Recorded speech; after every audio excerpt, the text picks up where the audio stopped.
Distinguished Secretary of State, Mrs. Hillary Rodham Clinton,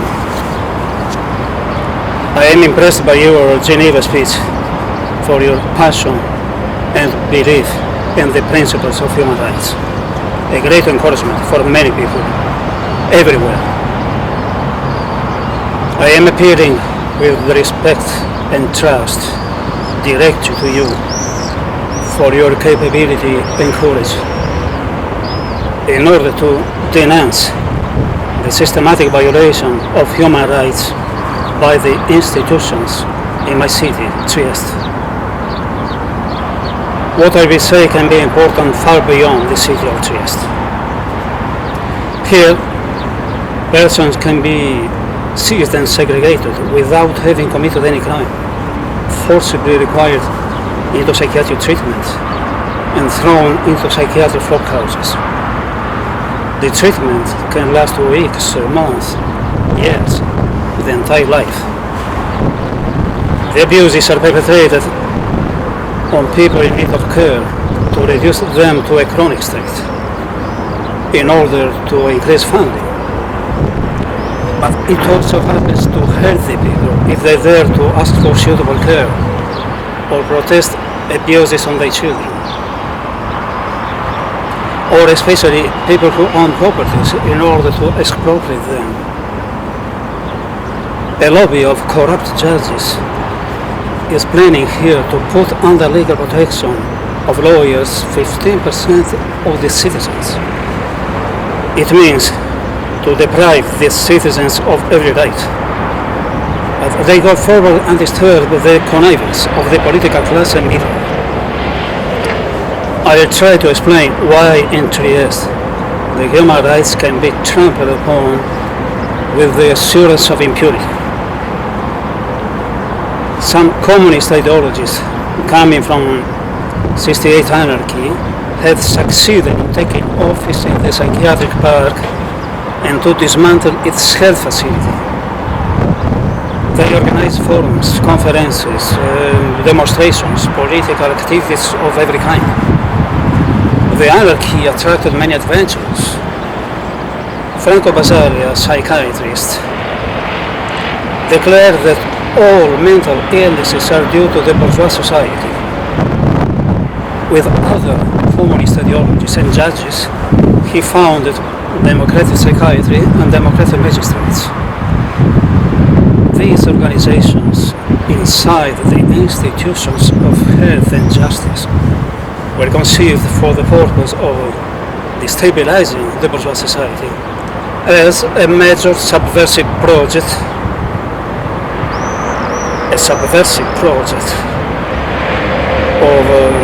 to establish the collectivism. The Communist Party was very strong and supported in full Basaglia and his ideology because he doubly made the communist game. First, destabilizing the social structure that had determined the extraordinary development, the so-called Italian economic bill.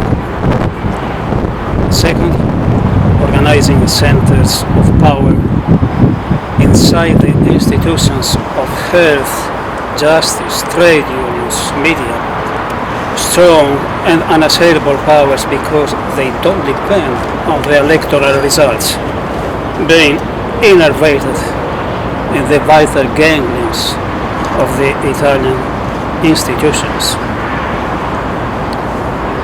The so-called psychiatry reform in 1978 imposed the closing of the mental hospitals. Basaglia himself declared, "We had succeeded in closing the psychiatric hospitals. What is coming now, I don't know." But he knew.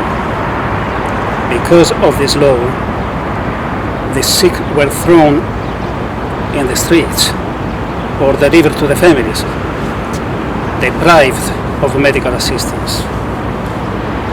The forced resignations claimed the lives of 30,000 persons who died in the most inhuman ways, a genocide. The cures were forbidden, dramatically increasing the number of chronically sick.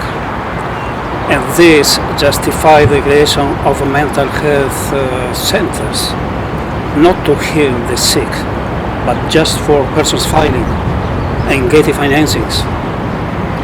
Then the psychologists came, and the pseudo-psychiatrists, social workers, domiciliary operators, communities, cooperatives, a complete control of the territory, an immense apparatus that above all 107 million jobs, many of which parasitic, an immoderate system of votes and power for the Communist Party and its satellite parties, corrupt since the outset. As you explained, Geneva, not defending costs more than defending the human rights. So, this ideology that denies psychiatric care causes tremendous cost for society. But nobody can say anything here. No one can open his mouth. Here in Italy, the citizens have been daily hammered for decades with the propaganda made of slogans and mysticism to sanctify Basaglia and his lobby. Exactly as the North Korea for the dictator and his regime. Just after having celebrated with hundreds of events and shows throughout Italy the 30 years of the disgraceful ideological reform, Rodham, successor of Basaglia, has stated publicly, "We have lost 30 years. We need to put order." What then have they done in 30 years? Their business. Politics and dirty business. For the citizenry, it means complete failure. It means countless victims. It means the loss of countless lives, the destruction of countless families. And what happened? Nothing. Absolutely nothing.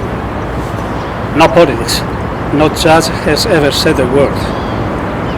And they go on with their business just as before. And as before, here in Trieste, everything depends on them. The president of the region went to humble himself and submit to Rodham. The president of the province is at the feet of Rodham. There is another politician who has made many favors to Rodham.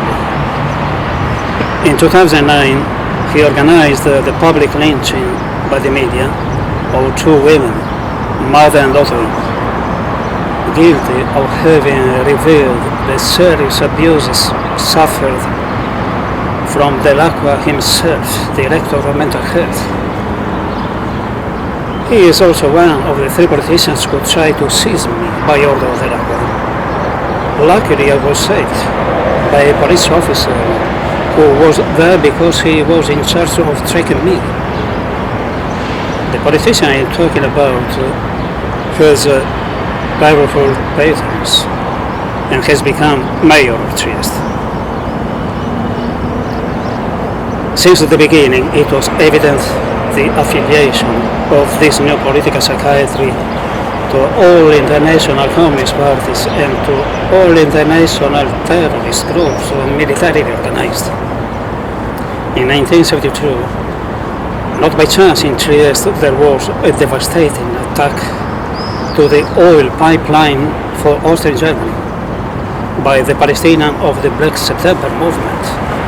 The same terrorists some weeks later slaughtered the Israeli athletes during the Olympic Games in Germany. In the days preceding the attack, the terrorists were guests of our psychiatrists, Basaglia, Rodham, Delacqua. In Germany, the Baader-Meinhof Red Army faction South terror. One of the principal components who tried to blow up the train with the federal president is the only survivor. After 4 years in jail, she came to Trieste and not by chance was immediately hired by Rodham. She is still here as executive. So the subversive project of destabilizing the bourgeois society goes ahead, not only Europe. In fact, the pseudo-psychiatry has been quickly widened to other countries. Portelli and Dell'Acqua, they own real estate and hotels, not by chance in Santo Domingo and other countries of Latin America in which the international communist power is firmly entrenched as a result of a specific strategy. The Conference of Caracas, November 1990, has been a neuralgic moment of this politics of colonization. The success of the experience in Trieste, where a system of absolute and unassailable power was created, is by now the model to export. The tool, the tested wedge to pierce and infect the social fabric of the stricken countries is the political psychiatry itself. Its ideology denies the disease, forbids prevention care, and denies the care, and produces chronically sick, that is the raw material. They pretend to integrate the sick into the society with jobs in communities and cooperatives. These in turn need other jobs for social workers, psychologists, and so on. Also for employees and executives for the country's political activities and propaganda. All lavished by the political apparatus of the psychiatry. Workers and families in debt with them, and the sick, brainwashed by them, vote for them. The power of the fake psychiatrists promotes arrangements with corrupt elements of another strong power, the judiciary, inside which the consolidated democratic magistrates founded by the Holy Basilica himself. The gangrene widens for the effect of attraction of its same strength, for courtliness, for cowardice, for ambition and greed, infecting other institutions and segments of society. The repercussions are devastating everywhere.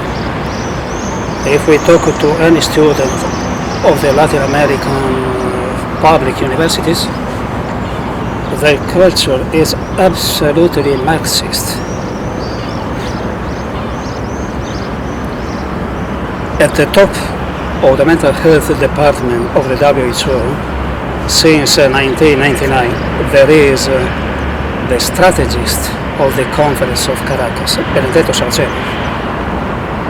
He has participated and influenced the reform of mental health services in many countries of South and Central America, such as El Salvador, Honduras, Nicaragua, Costa Rica, Panama, Brazil, Cuba, with technical and financial support of public and or communist bodies, Italian and international. Political friendships and relationships have supported him, paradoxically for his anti-psychiatric ideology, has supported him to become director of the Department of Mental Health in Geneva, where you have heard, Mrs. Hillary Rodham Clinton, where you have held your historical speech on human rights last December the 7th. From the same site, Saraceno has kept on proposing and imposing the model Trieste to the world. He comes to Trieste to attend the conferences and political reunions of his friends, Rodham and Ideological, and in turn he appoints them directors of the WHO. Some examples. March 2009, a major convention of democratic psychiatry in Sicily sets the strategies of penetration in the Mediterranean countries and Middle East. February 2012, 2 months ago, in Valencia is found the democratic psychiatry of Spain. Basaglia will be happy, is proclaimed during the celebration. Basaglia died in 1980. There is also, they found that also, and not by chance, in Trieste, the Permanent Conference Franco Basaglia for the Mental Health in the World. Rodham, who declared sarcastically to reject scientific progress and the genome research, Rodham is president, and from his desk he throws his proclamations to the world, or his directives for the development of health systems to the Americas, or turns modestly to the countries of all continents. It's not a joke. Meanwhile, Saraceno from Geneva activates international networks of psychiatrists and political cronies to support all events, all actions of colonization. A ruthless oligarchy, greedy for power, from its communist roots retains the ability to infiltrate and making deceitful propaganda. Indeed, why do Rodham and Saraceno organize so often international meetings in Trieste? Why do they have so many affairs in Venezuela, Bolivia, in Palestine, Bosnia, in all Balkan countries? Why are the cronies illegally destroying the whole psychiatric medical system in Brazil, causing a real genocide? Why does the Lula bring the gangrene to Turkey? Why does Rodham analyze every choice of the psychiatrists in Germany? Why do they so aggressively criticize as a counter-reformation the development of a modern psychiatry in France?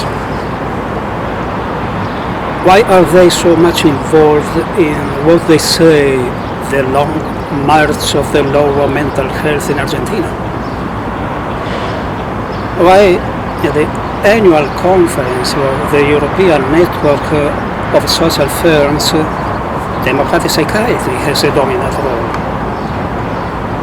We do not have answers since no one asks these questions. While we are not aware, while we sleep, the gangrene spreads everywhere. Those I am talking about have murdered my son, Giulio. The Judge Gloria Carles, who used to execute the orders of her friend Paolo Sandon, she has confessed her guilt along with her accomplices. A few days after the tragedy, we met her. I am sorry, it is the first time this happens to us. Then she closed the door, shutting us out. So they have discussed among themselves and recognized their complete responsibility and complicity. They, psychiatrists and judges, bound by criminal interests, deliberately persecuted my son. Persecuted him, deliberately decided to interdict him for no reason except their own purposes, pushing him to desperation. until a few hours, just a few hours before the tragedy. I went that night, accompanied by my wife, to plead with them not to persist doggedly against my son. As a response, Paolo Sendon intimidated me mercilessly.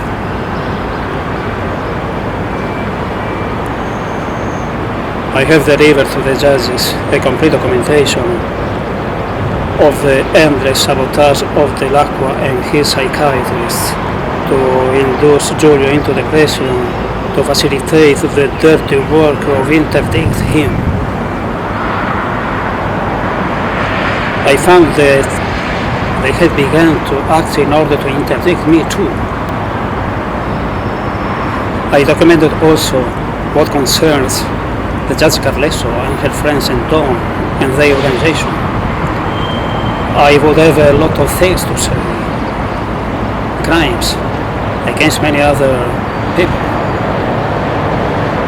Also regarding properties and money they have accumulated and where. But no judge in Italy has wanted to summon me. No judge in 5 years has called me to state my reasons.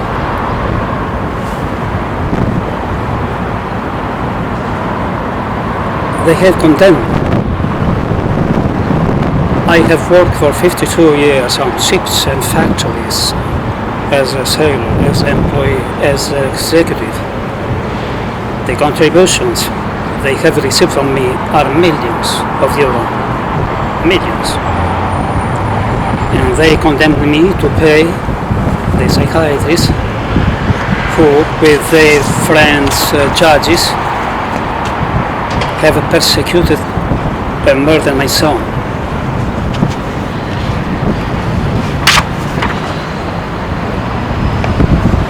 The day after the tragedy, Delacqua published that I am the one responsible. Why does no judge ask him to explain? Rotelli has said publicly that if I went to him, my son would be alive. Once more, why does no judge ask him to explain? No one. They have even dragged me to court in order to gag me. And some months ago, the Judge Carlesso and her friends and Don have been celebrated here in Trieste as benefactors. Delacqua will be celebrated next month with the Mesa Convention. Giulio was a model citizen. For his problem bipolarity, he has been successfully treated by a Canadian specialist and has always been able to work as computer technician and very well as pianist, keyboard player. With dedication and willingness, he has worked until his last minutes of life. An example for many youngsters. But in Trieste, a citizen like Giulio can be persecuted and murdered with impunity. Many other youngsters have lost their lives. In Trieste, human rights and life itself are trampled upon with arrogance and contempt by the institution that should guarantee and protect them. The victims or parents are told, you can go wherever you want. You waste your time. Everyone is on our side. And this is the awful truth. So, the victims of this psychojudicial lobby are terrorized. Don't react. Don't denounce. You promise help for the respect of the human rights where they are violated. and that we have an ally in the United States of America. I turn to you, Mrs. Hillary Rodham Clinton, this heartfelt appeal, because there are no rights, no justice, no chance, no hope for the victims against this powerful gangrene that from Trieste is spreading throughout the world. Wishing you long life and success and satisfactions for your important initiatives.